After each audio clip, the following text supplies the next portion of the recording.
saya Ria Kusuma, calon guru penggerak angkatan 8 serta Negeri Sambung Bandung dari Kota Ponorogo.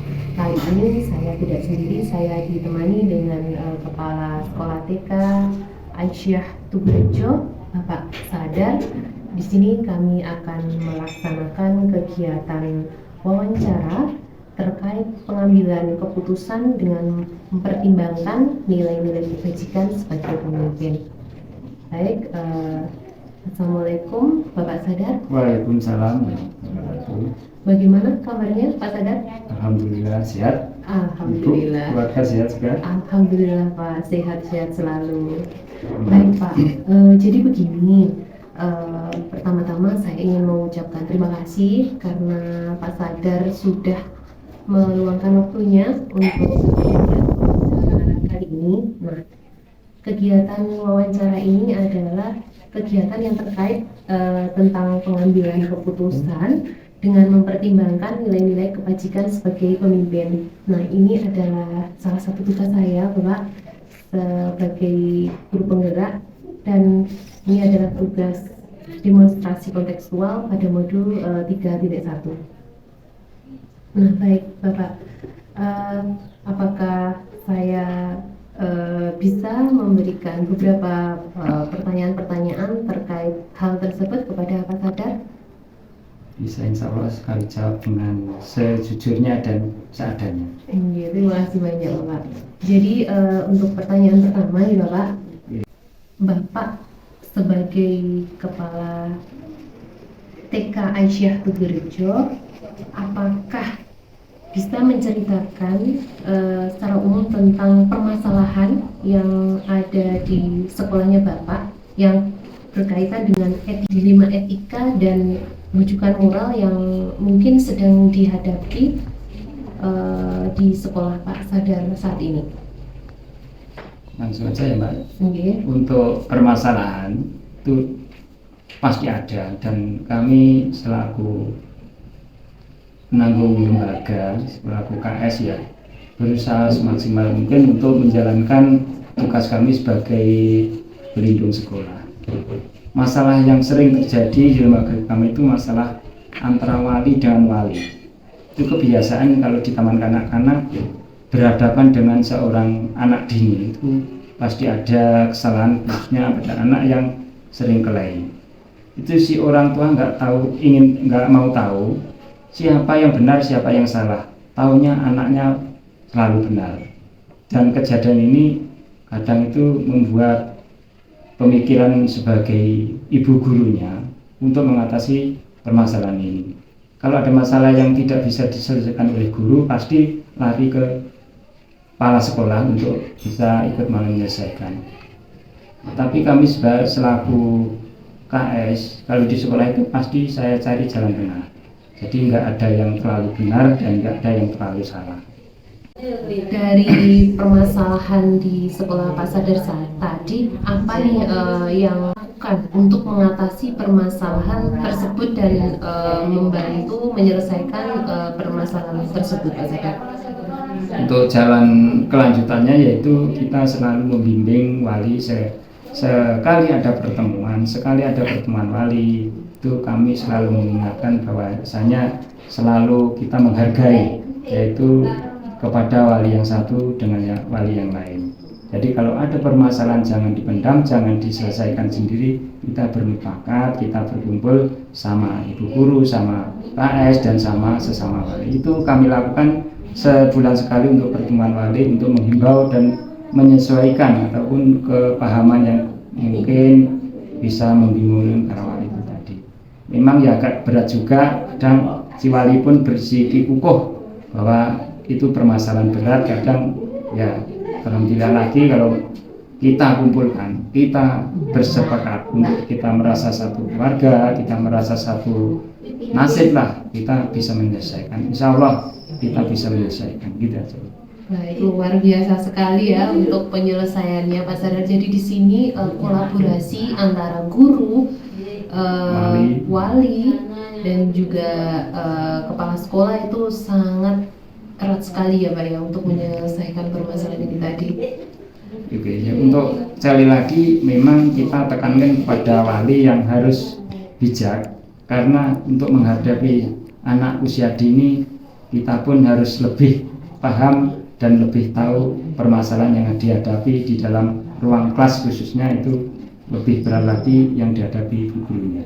Jadi seorang wali jangan selalu bertindak bahwa kalau kita mengajar anak seusia dini disamakan dengan anak seusia yang lebih lanjut. Iya, karena banyak perbedaan ya Pak ya untuk anak di usia dini yang benar-benar membutuhkan banyak pendampingan seperti itu ya Pak ya, dibandingkan anak yang di usia lanjutnya. Oke. Nah, dari permasalahan yang Pak Sadar ceritakan tadi nih, gimana yang menurut Pak Sadar yang terkait dengan dilema etikanya dan juga rujukan moralnya Pak Sadar? Dilema etikanya kita pegang erat bahwa kita beretika untuk anak. Kita merasa anak satu lembaga itu anak kita, itu etikanya. Kalau kita merasa ini anak saya, yang lainnya teman, itu lain juga. Jadi kita tidak bisa membedakan antara anak dengan anak teman, anak tetangga pun. Kita kalau sudah masuk lembaga PAUD, kita harus merasa kita satu keluarga, satu untuk membangun pola anak bisa kita dasarkan melalui PAUD tadi. Jadi kalau kita bersikukuh anak saya yang benar, anak saya yang paling benar, pasti nggak ada jalan temu. Itu dari mana? Kalau untuk penyelesaiannya, ya itu kita harus seringlah berkumpul, kita sering bermufakat, kita sering kita adakan, mungkin kita datangkan untuk kajian juga. Jadi seorang wali kalau walinya bisa paham, banyak ilmunya untuk usia dini, insya Allah bisa kita atasi. Dan kita punya program Ibu di lembaga kami, yaitu mungkin dari program yang lain nggak ada, tapi kami punya program yaitu wali cerdas. Banyak wali pinter, banyak wali yang pinter, tapi kalau ini wali itu wali cerdas. Kalau cerdas itu bisa mengatasi segala masalah, apalagi masalah keluarga, masalah anak, masalah bersekolah, masalah pendidikan, insya Allah bisa diselesaikan. Jadi kalau kita kumpul untuk wali itu kami gaungkan, yaitu kita minta masuk lembaga sini wali harus cerdas, harus tahu, paham betul karakter anak, paham betul karakter anak usia dini. Itu yang saya tegaskan. Alhamdulillah kita punya wali semenjak itu ya. Kelihatannya setelah untuk ada bimbingan, ada arahan dari ibu guru, dari KS, dari pihak-pihak yayasan, lebih banyak ilmunya dan mungkin bisa selalu mudah untuk mengatasi kesulitan pada anaknya. Itu.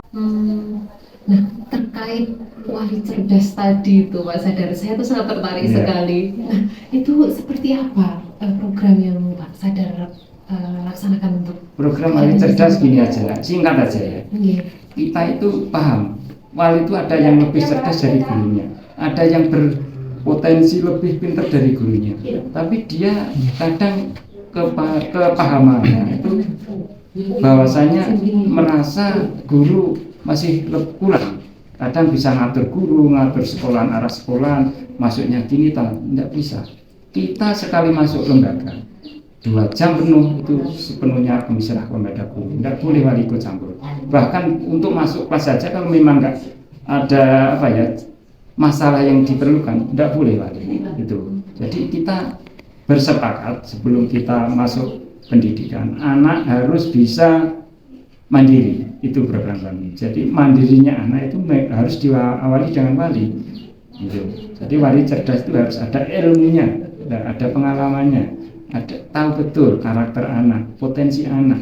Ya mudah-mudahan setelah saya adakan program ini, wali setelah meninggalkan lembaga kami tahu karakter anaknya, tahu potensi anaknya. Jadi kita tidak sia-sia cuma ikut-ikutan aja itu.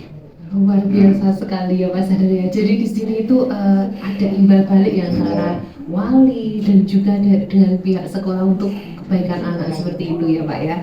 Nah, untuk selanjutnya nih, apakah ada pesan khusus dari Pak Sadar selaku kepala sekolah ini yang akan disampaikan kepada orang tua atau murid-murid di sekolah ini terkait dengan permasalahan etika dan moral tersebut Pak Sadar? kalau pesan yang diberikan kepada wali itu untuk etika. Sekarang ini anak mungkin urusan etika harus diutamakan. Etika kepada orang tua aja. Sekarang pada umumnya anak kepada orang tua terlalu kurang bisa memperhatikan, yaitu kesopanan, mungkin ke adab sopan, adab makan, adab minum. Dari adab-adab itu pun lah, kita kadang orang tua lalai bagaimana caranya mengasuh anak, bagaimana cara adab kepada seorang yang lebih tua, adab di mana ada orang banyak, adab di lingkungan, itu banyak adab-adab, itulah yang kami tekankan. Jadi untuk etika memang kami nomor satukan untuk kepada wali untuk bisa membimbing putra putrinya ataupun anaknya lebih paham dan lebih bisa menjalankan rutinitasnya. Khususnya kalau di rumah, Bang, itu harus ada etika. Etika untuk makan aja ada, etika untuk tidur ada. Itu wali kami berikan tahu caranya. Kalau memang kurang paham ya bisa tanya. Jadi kalau pertemuan wali memang kami fokuskan pada etika. Luar biasa sekali ya Pak Sadar ya. Jadi di sini Pak Sadar ini berkolaborasi dengan murid untuk membangun karakter dan etika pada anak usia dini. Luar biasa sekali.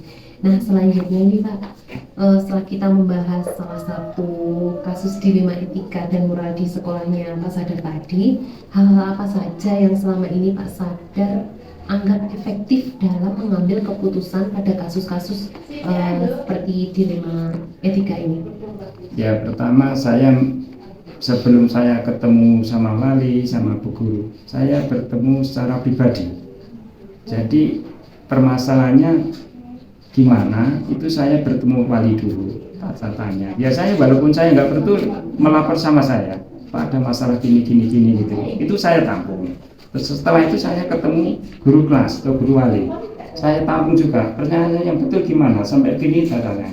Ya setelah dua masalah sudah saya pegang, baru saya ketemukan gitu. Jadi kalau waktu sendiri dan berkumpul kan sama, itu berarti masalahnya betul. Tapi nanti kalau masalahnya apa yang kami dapat dari pribadinya itu sama pertemuan ataupun kita bersepakat itu lain, itu bukan menyelesaikan masalah, itu malah menambah masalah. Jadi kami ketemu dulu lah satu persatu wali ataupun bu gurunya gitu. Jadi kita gali masalah permasalah kepada wali ataupun kepada gurunya sebelum kita mengadakan, sebelum kami bertemu 4 mata pun belum bertemu apa ya, itu maksud kami sebelum kami kumpulkan gitu. Aku sudah cari masalah yang dari guru gimana, dari wali pun gimana. Oke, jadi menggali masalahnya terlebih dahulu ya Pak ya. Jadi kalau sudah clear, baru nanti mengadakan pertemuan dengan wali murid seperti itu. Apa nih yang Pak Sadar alami saat mengambil keputusan pada kasus-kasus tersebut? Yang sering terjadi itu tantangannya itu ya namanya emosi lah. Kadang si wali merasa kurang nyaman, kurang puas lah apa yang kami putuskan. Tapi mungkin ketidakpuasannya itu bisa terhapus setelah paham dan setelah bisa merasakan apa ya keputusan yang kami buat. Jadi kalau kami ada keputusan sepakat untuk tidak mengulang, sepakat saling menghargai, bersepakat saling mengetahui karakter anak, itu pun mungkin wali bisa belajar dari situ.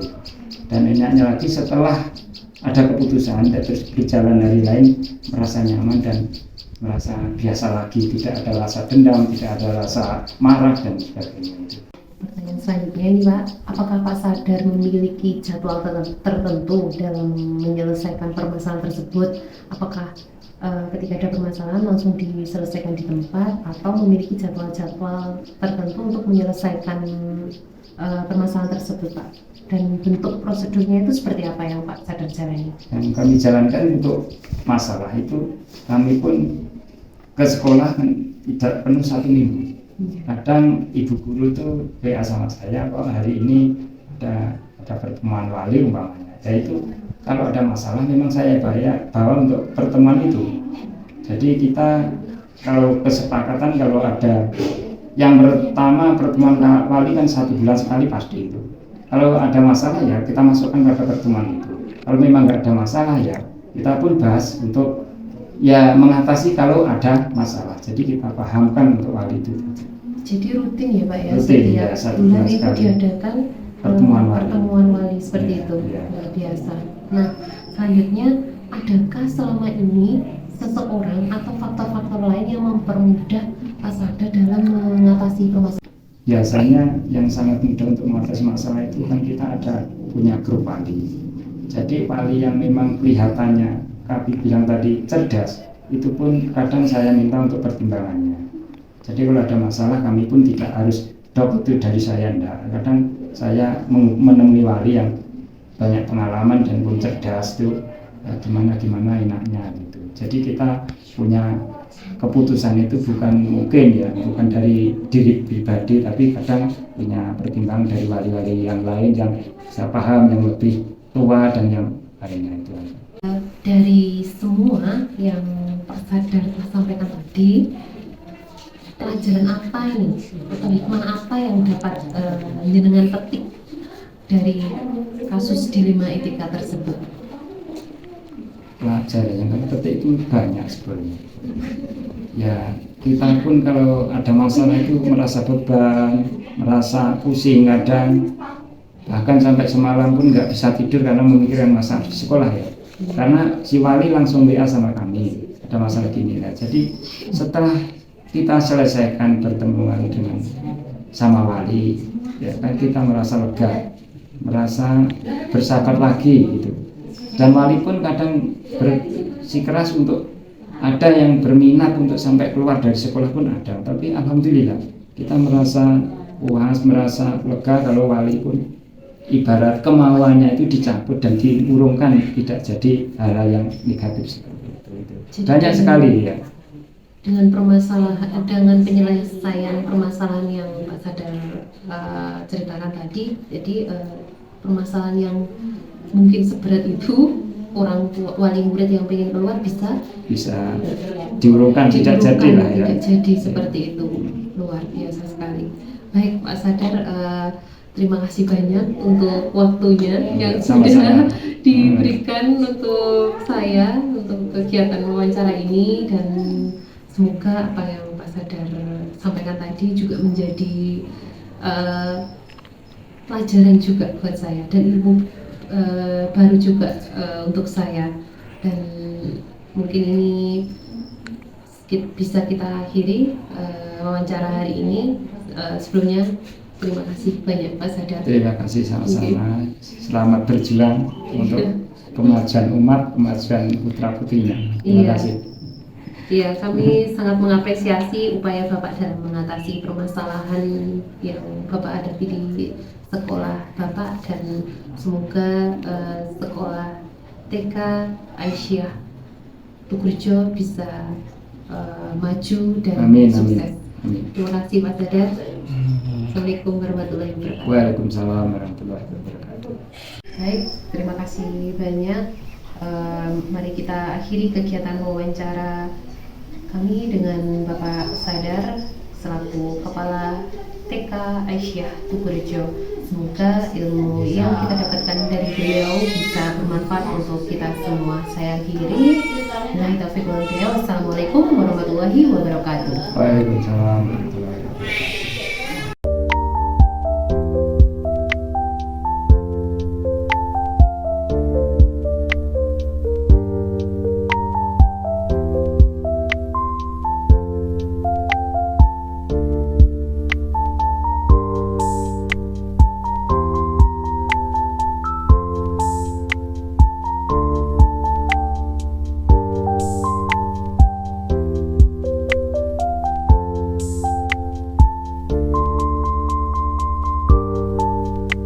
Assalamualaikum warahmatullahi wabarakatuh. Perkenalkan, saya Ria Kusuma, calon guru penggerak angkatan 8 SMK Negeri 1 Ngrayon dari Kota Ponorogo. Kali ini saya tidak sendiri, saya ditemani oleh Bapak Yohanes Budianto SPD selaku Wakil Kepala Sekolah SMK Negeri 1 Ngrayun. Karena Kepala Sekolah sedang berada di luar kota, ada tugas luar. Oleh karena itu, untuk kegiatan wawancara hari ini kita diwakilkan oleh beliau. Baik, Assalamualaikum warahmatullahi wabarakatuh, Pak Budi. Waalaikumsalam warahmatullahi wabarakatuh. Bagaimana kabarnya Pak Budi, sehat-sehat ya? Alhamdulillah sehat, semoga Buya juga dalam sehat. Alhamdulillah. Amin ya rabbal alamin. Saya juga sehat Pak Budi. Nah Pak Budi, sebelum kita melaksanakan kegiatan wawancara kali ini, sebelumnya saya ingin mengucapkan terima kasih banyak kepada Pak Budi karena sudah meluangkan waktunya untuk kegiatan hari ini, yaitu kegiatan wawancara terkait tentang pengambilan keputusan dengan mempertimbangkan nilai-nilai kebajikan sebagai seorang pemimpin. Nah, ini termasuk kegiatan atau tugas demonstrasi kontekstual pada modul 3.1 guru penggerak ngaten Pak Budi. Jadi semoga dari kegiatan wawancara ini saya juga mendapatkan banyak ilmu yang saya dapatkan dari panjenengan. Mudah-mudahan. Jadi ini nanti saya akan memberikan beberapa pertanyaan-pertanyaan Pak Budi. Jadi ini nanti saya akan memberikan pertanyaan-pertanyaan Pak Budi terkait kasus-kasus yang ada di sekolah ini dan juga bagaimana pengambilan keputusan sesuai dengan nilai-nilai kebajikan sebagai seorang pemimpin. Baik Pak Budi, untuk pertanyaan pertama ini. Nah, selama Bapak menjadi wakil kepala sekolah di SMK Negeri 1 Ngrayun ini, adakah suatu masalah yang Bapak hadapi sebagai pemimpin di mana masalah itu menimbulkan dilema etika dan juga kejukan moral dalam penyelesaiannya? Jika ada, bolehkah Pak panjenengan ceritakan kasus tersebut dan bagaimana Bapak menyelesaikan permasalahan tersebut? Kalau masalah itu tentu saja, karena ini permasalahan dengan anak-anak kita. Anak-anak kita itu sekarang tuh gimana ya, karena adanya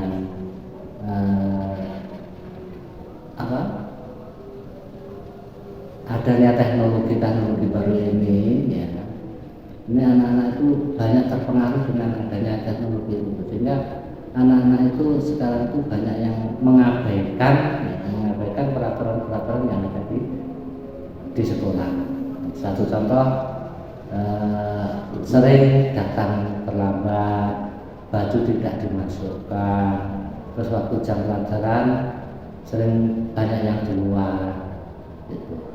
Lantas di sini kendala yang utama itu bagaimana cara mengedukasi anak itu supaya anak itu sadar akan pentingnya kedisiplinan. Untuk meningkatkan disiplin anak itu kan kita juga harus memberikan pengertian kepada bapak dan ibu gurunya. Karena kalau bapak ibu gurunya belum disiplin, ya tentu saja anak juga sulit untuk jaga disiplin. Itu. Maka kita itu harus menciptakan suasana kekeluargaan yang erat. Jadi kita harus menciptakan suatu kebersamaan, suatu keserasian. Gitu. Nah, yang sulit itu karena kita itu karena pola pikir kita itu berbeda. Di situ kesulitannya. Jadi di sini berawal dari perkembangan teknologi yang mempengaruhi anak, sehingga anak itu kurang susah disiplin ya Pak, dengan peraturan-peraturan yang ada di sekolah, kurang memahami dan juga di sini anak susah untuk pengertian karena memang kurangnya Mungkin seperti percontohan atau teladan dari Bapak Ibu gurunya sendiri ya Pak Budi ya. Nah ini yang menjadi dilema dalam kasus yang Pak Budi ceritakan tadi ya. Lantas apa nih keputusan dari Pak Budi untuk mengatasi hal tersebut? Apa yang Pak Budi ambil? Ya, untuk mengambil keputusan tersebut ya tentunya kita harus mengadakan musyawarah dulu. Ya, semacam kita adakan rapat, kita mengambil kesimpulan mana yang lebih baik dan mana yang lebih tepat untuk kita terapkan di sekolah ini. Ya, yang jelas kan kita harus mempersatukan menjadi suatu keluarga yang harmonis gitu, supaya kita itu bisa berjalan searah. Jadi kalau kita sudah bisa mempersatukan tujuan, itu saya kira kendala-kendala itu bisa diatasi karena kita sudah mempunyai satu persepsi yang sama. Kalau masih ada salah satu siswa atau bapak ibu guru yang mempunyai kehendak yang lain, tentu saja kan adanya perbedaan pendapat. Nanti kan ada yang tidak setuju atau tidak yakin, bahkan tidak mau menerima apa yang telah jadi keputusan. Akhirnya yaitu ada yang membangkang, ada yang menerima, itu akan menjadi suatu problem yang baru. Jadi dari perbedaan persepsi antara Bapak Ibu guru membuat atau menimbulkan pengaruh atau berpengaruh terhadap anak, sehingga anak akan bingung ya Pak ya untuk mengikuti perintah. Kadang kan yang satu menghendaki begini, yang satu menghendaki begini, itu kan akhirnya timbul kebingungan juga. Iya benar. Yang mana yang benar, yang mana yang harus saya ikuti. Jadi bahkan dari anak sendiri pun akan terumbang-ambing ya Pak ya, dengan apa itu aturan dengan aturan masing-masing yang berbeda. Jadi di sini Pak Budi mengatasinya dengan menyamakan persepsi ya Pak Budi antara rekan guru. Kita itu harus bisa bekerja sama dan mempunyai tujuan yang sama pula. Jadi tujuan kita adalah menciptakan suatu keluarga yang harmonis, keluarga yang enjoy gitu. Jadi kita bisa bekerja dengan enjoy pula. Tidak ada kecemburuan sosial, tidak ada misalnya sindir-sindiran seperti itu. Karena kita sudah jadi satu keluarga yang utuh. Bahkan anak pun juga akan nyaman ya Pak Budi pada akhirnya. Ya, anak pun akan merasa nyaman di sekolah, hingga anak itu juga kerasa pula di sekolah. Positif sekali ya Pak Budi ya, dari penyelesaian yang sudah Pak Budi ceritakan tadi, dari kasus-kasus yang memang terjadi di sekolah ini. Nah, baik Pak Budi, untuk selanjutnya dalam modul ini itu ada yang namanya dilema etika dan bujukan moral. Nah, menurut Pak Budi, dalam kasus yang sudah Pak Budi sampaikan tadi, bagian mana nih Pak yang merupakan dilema etika dan bagian mana yang merupakan bujukan moral? Yang merupakan dilema etika itu menurut saya itu kan itu seorang atau bapak dan ibu guru itu harus mempunyai etika yang baik. Etika yang baik itu bagaimana? Etika yang baik itu bapak dan ibu harus tahu dan paham dengan tugas yang harus dilaksanakan, dan harus mempunyai rasa ikhlas melaksanakan tugas yang dibebankan, karena itu sudah merupakan tanggung jawab kita. Itu merupakan satu etika yang harus dipunyai oleh bapak ibu guru. Nah, untuk menciptakan itu, yaitu tadi kita harus menciptakan suatu keluarga yang utuh, menciptakan suatu kerjasama yang baik supaya etika kita juga baik. Nah, kalau sudah kita mempunyai etika yang baik, nah, tentu saja di dalam menghadapi anak pun kita akan mempunyai etika yang baik pula. Suatu misal begini, misalkan ada anak yang mempunyai permasalahan, nah, bapak dan ibu guru langsung menegur anak itu di depan teman-temannya. Nah, itu merupakan salah satu etika yang kurang baik. Nah, itu akan menimbulkan anak itu merasa malu, merasa disepelekan. Lantas teman-temannya pun akan ikut menghibur. Jadi anak itu akan jadi minder. Anak yang begitu bahkan tidak akan sadar dengan apa yang telah dilakukan atau dengan kesalahan yang dilakukan, akhirnya malah protes. Kenapa Bapak Guru kok mempermalukan saya di depan teman-teman saya? Nah, etika yang baik kan seharusnya dipanggil ke kantor atau di ruang PP. Gitu. Nah, kalau masalah moral, moral itu kaitannya dengan perilaku.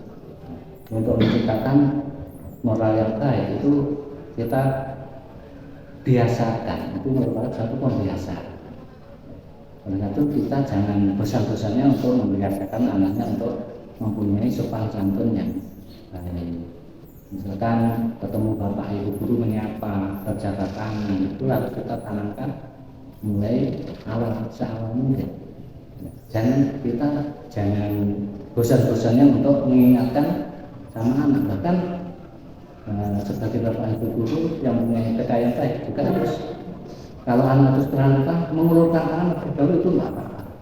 Itu untuk menanamkan moral yang baik, sopan santun yang baik seperti itu. Terus ketemu bapak guru paling enggak ya menyapa dimanapun tempatnya. Itu harus ditanamkan. Kalau misalkan belum ada perilaku itu, ya kita jangan bosan-bosan untuk mengingatkan, karena bapak ibu guru itu perannya tidak hanya ada di sekolah, di masyarakat pun kita berperan. Itu mungkin untuk menurut pendapat saya itu. Nah, untuk selanjutnya nih Pak Budi, setelah kita membahas salah satu kasus dilema etika dan moral di sekolah Bapak, hal-hal apa saja nih yang selama ini Pak Budi anggap efektif dalam pengambilan keputusan pada kasus-kasus seperti dilema etika seperti itu Pak? Kalau kita bicara dengan pengambilan keputusan yang efektif, itu di dalam mengambil keputusan itu kita juga harus memperhatikan kepentingan. Karena kita ini kan kepentingan orang yang banyak atau bapak guru yang banyak, tidak hanya satu dua. Dan di antara bapak guru itu pasti mempunyai pendapat yang berbeda. Oleh karena itu di dalam mengambil keputusan itu kita juga harus jangan mementingkan diri sendiri. Kita harus adakan musyawarah. Kita harus mengadakan pertemuan-pertemuan yang sifatnya misalkan bisa kita adakan musyawarah untuk masalah itu untuk kepentingan umum. Jangan kita itu memutuskan masalah itu yang sifatnya itu pribadi. Misalkan baik bagi saya, belum tentu baik bagi bapak ibu yang lain. Nah, gitu. Makanya itu kita harus berpikir sampai di situ. Maka kita dalam mengambil keputusan itu juga harus berhati-hati. Bila mana perlu, kita juga harus adakan pembicaraan atau mendiskusikan keputusan yang mau kita ambil, biar keputusan nanti bisa diterima oleh semua bapak ibu guru. Itu salah satu cara untuk menciptakan suatu keluarga yang besar dan kokoh. Kalau kita itu memutuskan keputusan itu misalnya tidak relevan atau dengan keadaan di sekolah kita itu bahkan akan menimbulkan permasalahan yang baru. Itu kira-kira seperti itu. Baik Pak Budi, jadi di sini Pak Budi dalam membuat keputusan itu tidak langsung memutuskan sendiri, tidak langsung tetapi saya putuskan. di sini Pak Budi tetap bermusyawarah dengan rekan guru dan Minta juga pertimbangan. seluruh warga sekolah untuk mencari solusinya tersebut ya Pak Budi. Bahkan dari solusi tersebut dari beberapa masukan mungkin ya Pak Budi ya, dari seluruh rekan-rekan guru itu nanti akan dimusyawarahkan lagi, benar-benar diambil solusi yang benar-benar yang terbaik seperti itu ya Pak Budi. Dan yang bisa membangun atau menciptakan suatu kekeluargaan yang harmonis. Jadi memang di sini ditekankan untuk kekeluargaan yang harmonis itu ya Pak Budi ya. Karena kita itu tidak bisa bekerja sendiri, nggak bisa. Bagaimanapun kita itu butuh bantuan orang lain. Iya benar sekali ya. Karena itu kita di dalam olahraga pun harus memperhatikan orang lain juga. Patut nggak saya melangkah seperti ini? Pas enggak? Itu kita kan harus melihat situasi dan kondisi kita. Kemudian untuk pertanyaan selanjutnya, tantangan apa nih yang Pak Budi alami saat mengambil keputusan pada kasus-kasus tersebut? Tantangan itu banyak sekali. Ya kadang-kadang Bapak Ibu guru atau teman-teman kita itu diajak musyawarah, itu kadang-kadang musyawarah itu tidak respon. Tapi setelah kita terkeputusan ternyata banyak yang menolak, banyak yang protes. Gitu. Nah, untuk menghindari itulah yang sulit. Nah, karena waktu rapat atau diskusi disuruh misalnya mengeluarkan pendapatnya kadang-kadang sulit. Setelah keputusan itu ditetapkan, ternyata keputusan tidak sesuai dengan atau tidak disetujui dengan mereka itu. Tidak sesuai dengan apa Tidak yang diinginkan. apa yang diinginkan. Akhirnya kan itu timbul perselisihan pendapat. Akhirnya ya itu kita kita tidak bisa melaksanakan apa yang telah kita putuskan itu dengan sebaik-baiknya karena masih ada yang kurang setuju atau tidak pas dengan keputusan yang kita ambil. Kadang-kadang bahkan ada yang nggak mau melaksanakan itu kendalanya itu. Makanya itu ya itu tadi. Yang utama itu kita ciptakan dulu kebersamaan, menyamakan persepsi dan tujuan kita. Tujuan kita di sini itu apa? Itu harus kita samakan dulu. Kalau masih ada yang itu yang ke sana ke sini istilahnya, yang satu ke barat misalnya, yang satu ke timur, yang satu ke selatan dan ke utara, itulah yang sulit kita di dalam mengambil suatu keputusan. Maka perlu kita menyamakan persepsi itu. Itulah kendala yang saya anggap sulit untuk kita ambil atau kita selesaikan. Tapi ya kalau kita itu tetap berusaha, ini bakal saya yakin akan tercapai suatu keluarga yang harus akan terjadi. Jadi untuk menuju proses sana itu tetap membutuhkan tahapan-tahapan ya Pak ya, dan juga waktu seperti itu ya. Ya namanya kan ya namanya manusia. Manusia itu kan mempunyai pendapat yang berbeda. Kita dalam satu keluarga kecil, keluarga kita aja banyak penusian yang tinggi. Iya benar. Ini sudah di keluarga yang besar. Jadi apa yang Pak Budi lakukan untuk menyamakan persepsi atau untuk mengatasi hal yang Pak Budi ceritakan tadi untuk agar rekan-rekan guru itu ketika pada saat rapat itu bisa mengungkapkan pendapat mereka dan bisa memberikan mungkin solusi pada kasus-kasus yang ada sehingga tidak ada lagi nih Pak terjadi eh, perbedaan pendapat ataupun tidak setuju dengan keputusan yang sudah disepakati. Yang pertama yaitu kita memberikan kebebasan kepada guru untuk menyampaikan pendapatnya, memberikan kebebasan menyampaikan pendapatnya, dan pendapat siapapun itu harus kita tanggapi dan kita selesaikan. Karena apa? Permasalahan sekecil apapun itu tidak boleh kita abaikan. Bahkan masalah yang kecil itulah betul yang kita mau kita. Masalah yang kecil itu adalah menjadi besar. Jadi kita itu tidak menginginkan masalah sekecil apapun.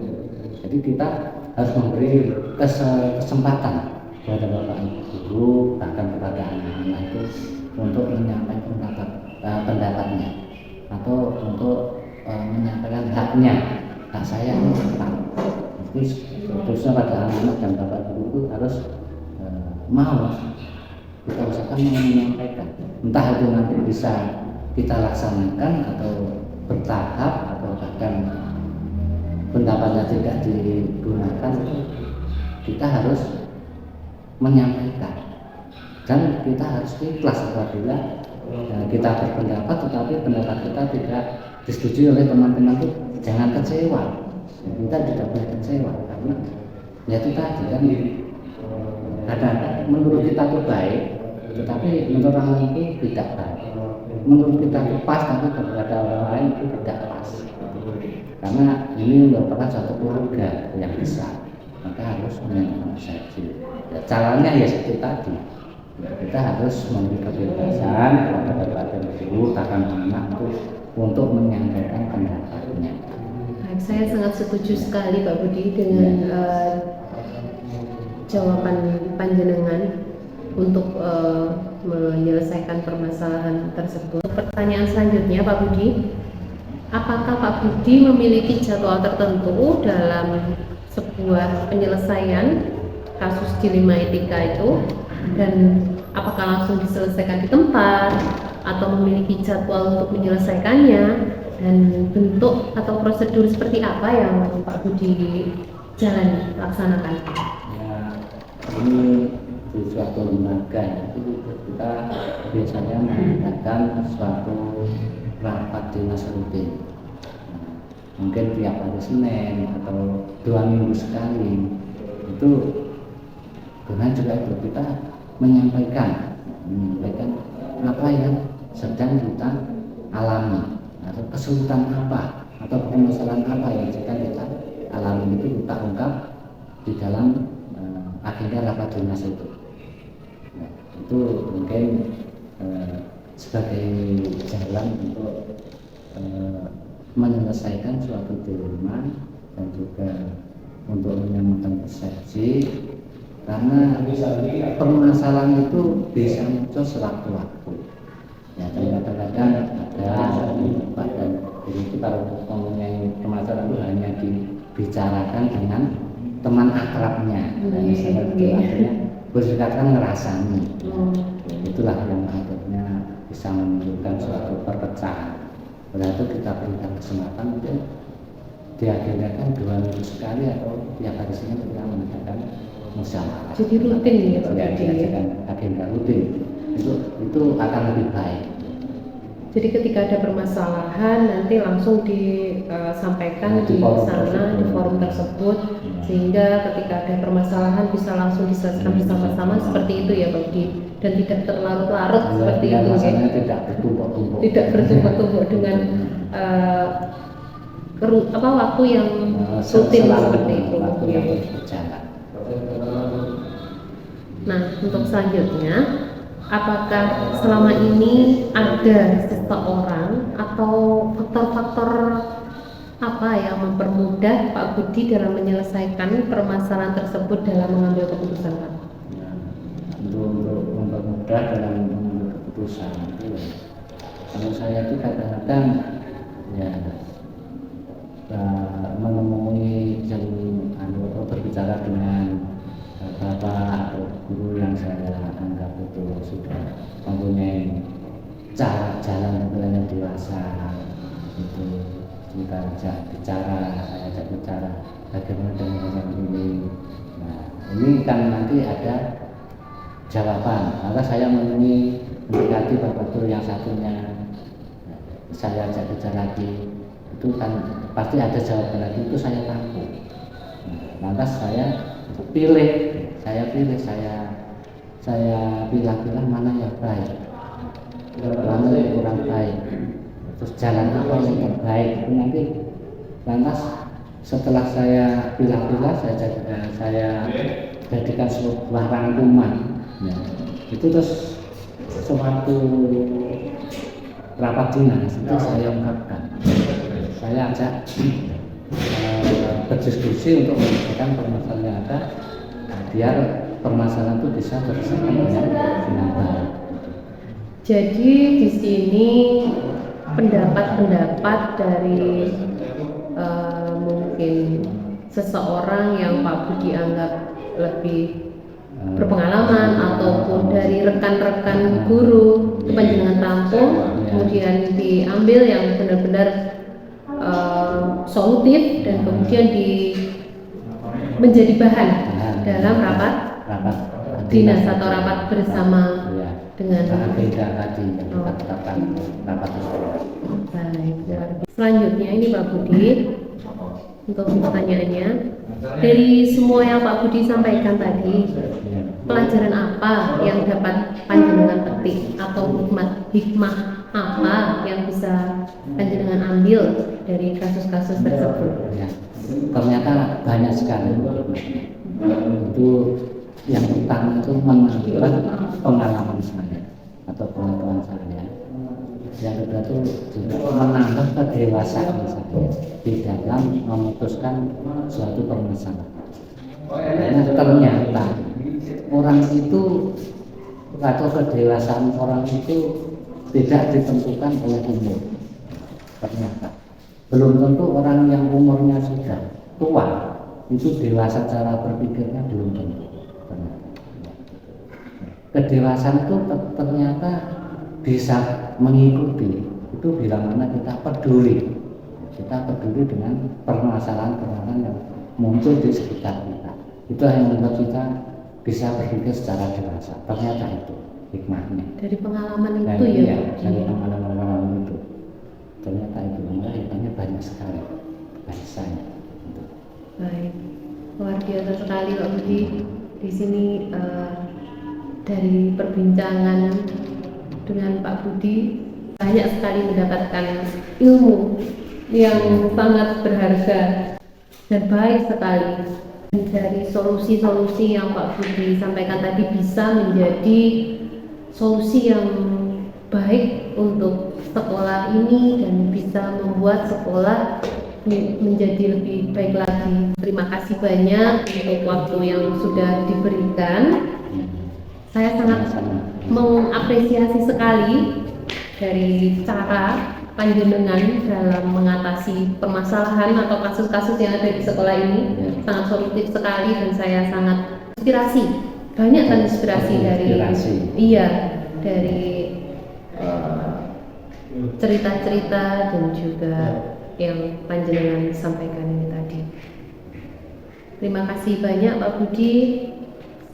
Mari kita akhiri percakapan kita kali ini. Saya pamit undur diri dulu Pak Budi. Terima kasih banyak sebelumnya untuk kesempatannya. Assalamualaikum warahmatullahi wabarakatuh. Waalaikumsalam warahmatullahi wabarakatuh.